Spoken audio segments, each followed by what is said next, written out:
Hi hello నమస్తే అందరికీ welcome back to our channel. ఈరోజు ఈ వీడియోలో మీకు చికెన్ ఫ్రైడ్ రైస్ ఎలా చేస్తారో చూపిస్తాను. వీడియోని స్కిప్ చేయకుండా చూసేయండి. ముందుగా స్టవ్ ఆన్ చేసి కడాయి పెట్టుకోవాలి.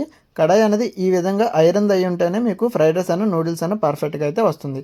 ఆ తర్వాత ఇందులోకి ఆయిల్ యాడ్ చేసుకొని ఆయిల్ హీట్ అయిన తర్వాత 2 కోడిగుడ్లు బాగా బీట్ చేసుకుని వేసుకోవాలి.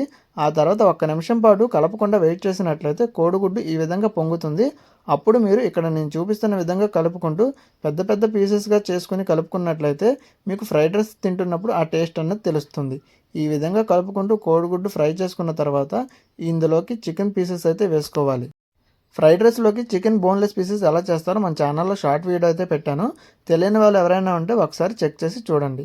ఈ విధంగా కలుపుకొని చికెన్ పీసెస్ ఫ్రై అయిన తర్వాత ఇందులోకి వెజిటేబుల్స్ అయితే యాడ్ చేసుకోవాలి. వెజిటేబుల్స్ అంటే బఠానీ, క్యాబేజీ, క్యారెట్, ఫ్రెంచ్ బీన్స్ వేసుకొని మొత్తం ఫ్రై అయ్యేలా ఒక్కసారి బాగా కలుపుకుంటూ ఫ్రై చేసుకోవాలి.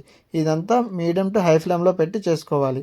ఆ తర్వాత ఇందులోకి ఆయిల్ ఏమైనా తక్కువైనట్లయితే అడ్జస్ట్ చేసుకుంటూ వెజిటేబుల్స్ కూడా ఫ్రై అయిన తర్వాత ఇందులోకి రైస్ అయితే యాడ్ చేసుకోవాలి.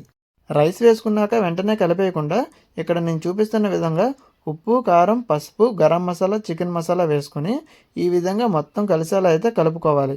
ఇదంతా మీడియం టు హై ఫ్లేమ్లో పెట్టి చేసుకోవాలి.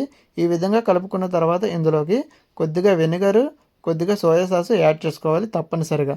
ఈ విధంగా యాడ్ చేసుకున్నాక మరొకసారి మొత్తం కలిసేలా అయితే కలుపుకోవాలి మీడియం టు హై ఫ్లేమ్లో పెట్టుకొని. ఈ విధంగా కలుపుకున్న తర్వాత ఇందులోకి కొద్దిగా కొత్తిమీర జల్లుకొని స్టవ్ ఆఫ్ చేసి సర్వ్ చేసుకోవచ్చు. ఈ విధంగా చేసినట్లయితే చికెన్ ఫ్రైడ్ రైస్ అనేది పర్ఫెక్ట్గా వస్తుంది.